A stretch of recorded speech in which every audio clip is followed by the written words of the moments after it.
Hello guys, स्वागत है आपका अनु XYZ चैनल पर। और आज मैं एक्सप्लेन करने जा रहा हूँ एक डेथ गेम सीरीज को जिसका नाम है एलिस इन बॉर्डरलैंड। इसमें हमें 3 दोस्तों को दिखाया जाता है जो कि एक ऐसी जगह पर फंस जाते हैं जहाँ पर जिंदा रहने के लिए वीजा की जरूरत होती है और वो वीजा सिर्फ डेथ गेम जीतने से ही मिलता है। मैं आपको बता दूं कि यहाँ जिंदा रहने के लिए डेथ गेम खेलना पड़ेगा। अगर जो कोई भी डेथ गेम नहीं खेलेगा तो उसका वीजा खत्म होते ही वो मारा जाएगा। स्क्विड गेम में तो पैसों को जीतने के लिए गेम खेलते थे, लेकिन यहाँ पर जिंदा रहने के लिए गेम खेलते हैं। तो अब हम बिना वक्त जाया करे सीरीज की एक्सप्लेनेशन को स्टार्ट करते हैं। इसके फर्स्ट एपिसोड की शुरुआत में हम आरिसू नाम के एक लड़के को देखते हैं जिसे गेम्स खेलना काफी ज्यादा पसंद है। आरिसू एक स्मार्ट लड़का है और उसे जियोमेट्री और कार्ड्स की काफी ज्यादा नॉलेज है, लेकिन वो फिर भी कोई भी जॉब नहीं करना चाहता और इसी वजह से आरिसू का भाई और उसके फादर उससे हमेशा नाराज रहते हैं। उसके भाई ने उसके लिए एक इंटरव्यू सेटअप करा था, लेकिन वो तो उसमें गया ही नहीं।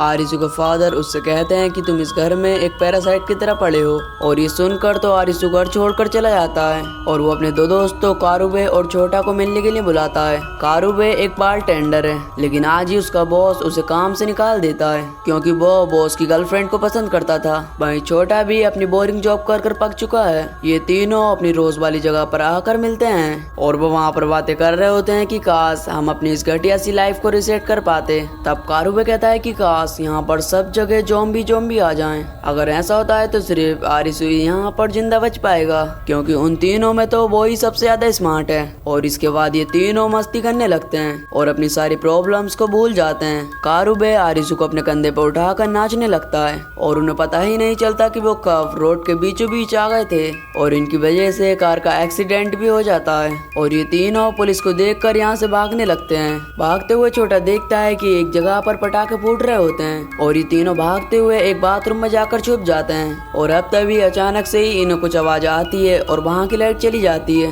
यहाँ तक कि इनके मोबाइल्स भी काम करना बंद कर देते हैं और बाहर की हलचल भी बंद हो गई थी। और जब ये तीनों बाहर जाकर देखते हैं तो एकदम शॉक्ड रह जाते हैं क्योंकि बिल्डिंग के बाहर के सारे लोग अचानक से ही गायब हो गए थे। और ये तीनों अपने अपने घर और अपने अपने ऑफिस जाकर चेक करते हैं, लेकिन वहाँ पर इन्हें कोई भी नहीं दिखता। मगर इस पूरे टोक्यो शहर के लोग गायब ही हो चुके थे। और ये तीनों शाम तक ढूंढकर एक जगह पर आते हैं। इन्हें अभी तक कोई और इंसान नहीं दिखा था, लेकिन आरिसू और छोटा इस बात से बिल्कुल भी नहीं डर रहे थे। छोटा कहता है कि अच्छा है, अब उसे पैसे कमाने के लिए अपनी बेकार से जॉब नहीं करनी पड़ेगी। अब तभी रात में इन्हें एक बिल्डिंग के अंदर रोशनी दिखाई देती है और जिस पर लिखा हुआ था गेम, यानी कि अब इन्हें गेम खेलना पड़ेगा। और तभी इन्हें एक दूसरी तरफ से रोशनी दिखाई देती है और वो सोचने लगते हैं कि जरूर वहाँ पर कोई न कोई तो होगा, और इसीलिए ये तीनों वहाँ पर चले जाते हैं। और तभी इन्हें वहाँ पर गेम अरीना लिखा हुआ मिलता है। और थोड़ा आगे जाने पर ये लोग एक लेजर शील्ड को क्रॉस करते हैं और उन्हें वहाँ पर कुछ मोबाइल्स रखे हुए भी मिलते हैं। और वहाँ पर लिखा हुआ था कि एक प्लेयर को एक मोबाइल उठाना है। और अब ये तीनों एक एक मोबाइल को उठाते हैं जिससे कि वो मोबाइल ओपन हो जाता है। इन मोबाइल्स पर ही इन इस गेम के बारे में सारी डिटेल्स मिलने वाली थी। और इसके बाद यहाँ पर एक शिबुकी नाम की लड़की आती है। शिबुकी छोटा का आईडी कार्ड उस लेजर लाइट पे फेंकती है जिससे कि छोटे के आईडी कार्ड में छेद हो जाता है। शिबुकी उन्हें बताती है कि अब तो तुम्हें ये गेम खेलना ही पड़ेगा, अगर तुमने भागने की कोशिश करी तो तुम लेजर से मारे जाओगे। और अब तभी एक लड़की भी उस गेम के अंदर आती है और जिसके बाद ये गेम स्टार्ट हो जाता है। इस गर्ल को भी आरिसू और उसके दोस्तों की तरह कुछ भी समझ में नहीं आ रहा था। और अब तभी इनके मोबाइल्स पर नोटिफिकेशन आती है और इन्हें पता चलता है कि इस गेम का नाम है डेड और अलाइव और इसका डिफिकल्टी लेवल है चिड़ी की तिक्की। अब वो पांचों के पांचों अपने सामने वाले रूम में एंटर करते हैं। इन लोगों के सामने 2 दरवाजे थे, डेड और अलाइव। इन सभी को इनमें से एक दरवाजे को चॉइस करना होगा। छोटा को ये सब मजाक लग रहा था और इसीलिए वो यहाँ पर वीडियो बनाने लगता है, लेकिन कुछ ही देर में उस रूम में से स्मोक निकलना शुरू हो जाती है और इनका दम घुटने लगता है। अब ये सभी जल्दी से यहाँ से नहीं निकले तो ये जलकर मारे जाएंगे। अब तभी शिबुकी चिल्लाती है कि अलाइव ही सही डोर है और ये सुनते ही वो लड़की उस डोर को ओपन करती है, लेकिन तभी वो लड़की उस लेजर से मारी जाती है क्योंकि ये गलत डोर था। शिबुकी ने तो बस अंदाजा लगाया था और उसने सही डोर जानने के लिए उस लड़की को मारने के लिए छोड़ दिया। अब बाकी के बचे हुए 3 लोग शिबुकी के पीछे उस डोर में जाते हैं और उनके निकलते ही ये पूरा रूम जल जाता है। अब जाकर आरिसू को और उनके दोस्तों को पता चलता है कि यहाँ पर उनकी जान भी जा सकती है। अब इन्हें 2 मिनट के अंदर फिर से एक डोर को चॉइस करना था, वरना ये कमरा भी जल जाएगा। शिबुकी इस बार आरिसु को डोर खोलने के लिए फोर्स करती है, लेकिन वो ये नहीं कर पाता और तब कारुबे हिम्मत कर डोर को ओपन करता है और उसने अनजाने में ही सही डोर चुन लिया था। लेकिन आगे इन्हें फिर से 2 डोर मिलते हैं। अब ये किस्मत के भरोसे फैसला नहीं कर सकते। अब तभी वहाँ पर कारुबे आरिसु को सोचने के लिए फोर्स करता है। वो आरिसु से कहता है कि तुम ही हो जो इस गेम को बीट कर सकते हो। और तभी आरिसु को याद आता है कि गेम खत्म होने से पहले आरिसु ने बिल्डिंग का मैप देखा था, जिससे कि आरिसु अंदाजा लगाता है कि यहाँ पर टोटल 9 कमरे हैं और हमें अंदर वाले डोर्स को चुनना होगा। आरिसु का अंदाजा एकदम सही था और ये सभी सही सलामत एक एक कर 90 फ्लोर तक पहुँच जाते हैं। लेकिन आरिसु देखता है कि यहाँ पर तो कोई सेफ डोर था ही नहीं। एक डोर तो बाहर जा रहा था और दूसरा डोर उसी कमरे में था जिसमें वो लड़की मरी थी। और अब तभी आरिसु छोटा की वीडियो रिकॉर्डिंग देखता है। आरिसु देखता है कि जिस कमरे में वो लड़की मरी थी उस कमरे में तो कोई और डोर था ही नहीं। मतलब उन्हें अंदर वाले डोर को चॉइस करना चाहिए, क्योंकि ये डोर कोई छोटे से कमरे में खुलेगा। और अब तभी सभी लोग बिल्कुल एंड टाइम पर उस रूम से बाहर आते हैं, लेकिन छोटा का पेट जल जाता है और इसके बाद ये सभी बिल्डिंग से बाहर आ जाते हैं और इन सभी ने ये गेम जीत लिया था। शिबुकी को बाहर एक चिड़ी की तिग्गी का कार्ड मिलता है और यहाँ पर इन्हें पता चलता है कि इन्हें जीतने के इनाम में 3 दिन का वीजा मिला है। और अब तभी इनके सामने एक आदमी आता है और कहता है कि मेरा वीजा आज खत्म हुआ। और तभी आसमान में से एक लेजर आकर उस आदमी को मार देती है, जिससे कि इन्हें वहाँ पर पता चलता है कि ये सभी अब एक गेम वर्ल्ड में आ गए हैं। हर एक गेम जीतने पर इन्हें कुछ दिनों का वीजा मिलेगा। अगर इनका वीजा खत्म हुआ तो उस आदमी की तरह इनकी भी मौत हो जाएगी। मतलब कि ये है कि इन्हें डेथ गेम्स खेलता रहना होगा। और यहाँ पर और कई सारे लोग हैं जो कि आरिसु और उसके दोस्तों की तरह यहाँ पर फंसे हुए हैं।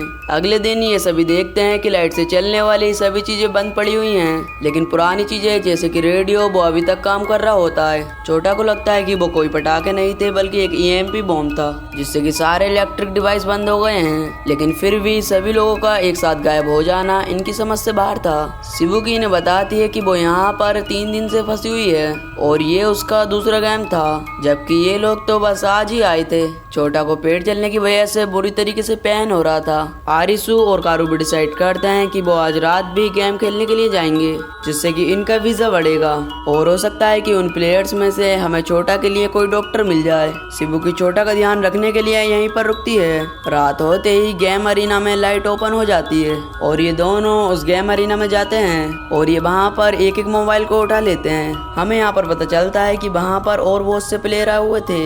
ये कुल मिलाकर यहाँ पर 13 प्लेयर्स हैं, जिनमें से एक लड़का यहाँ पर चिस्या तो यहाँ की लाइट की मदद से अपने म्यूजिक प्लेयर को चार्ज कर रहा होता है। और इनमें एक लड़की ओसागी भी थी जो कि एक माउंटेन क्लाइंबर है। और मैं आपको बता दूं कि इस गेम का नाम है टैग और इसका डिफिकल्टी लेवल है हुकुम का पंजा, जिस चीज से हमें ये पता चलता है कि ये गेम कितने ज्यादा हार्ड होगा। इस डेथ गेम में इन्हें इस पूरे अपार्टमेंट में छुपना है और टैगर इन्हें ढूंढ कर एलिमिनेट करेगा और प्लेयर्स को यहाँ पर 20 मिनट के अंदर सेफ जोन को ढूंढना है।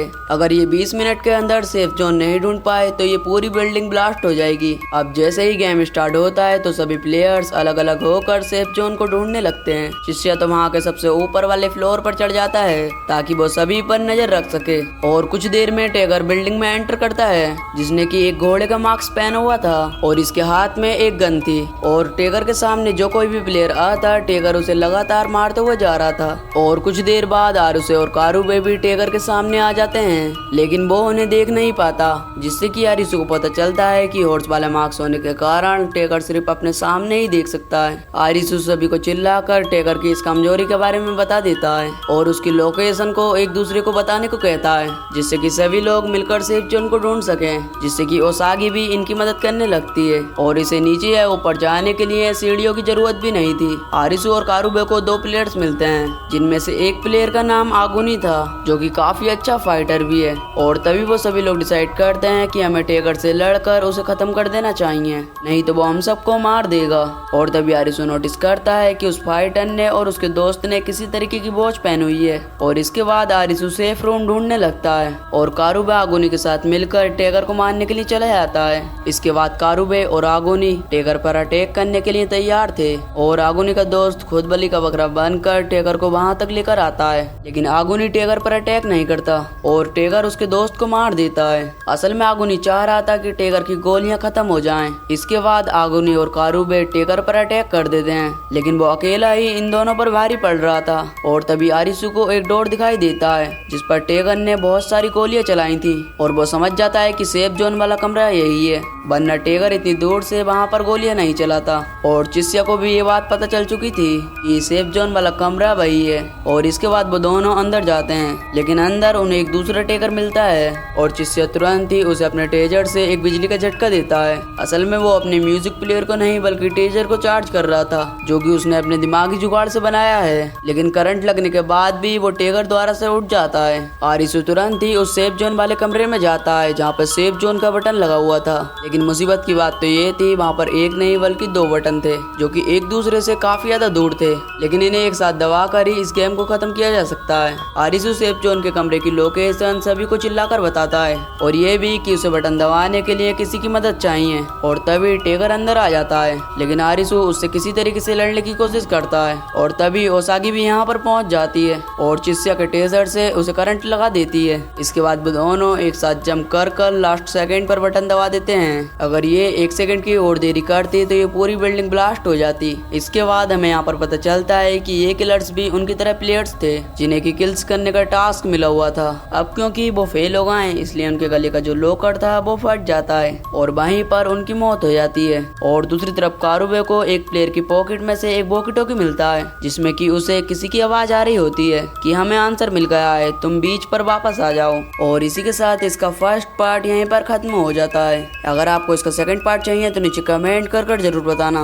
और दोस्तों आपको वीडियो पसंद आई हो तो प्लीज वीडियो को लाइक कर चैनल को सब्सक्राइब कर देना और बेल नोटिफिकेशन को ऑल पर सिलेक्ट कर देना ताकि आने वाली वीडियो का नोटिफिकेशन आपके पास सबसे पहले आ सके। तो चलिए मैं मिलता हूँ आपको इसके सेकंड पार्ट में, तब तक के लिए till then take care, love you, bye bye.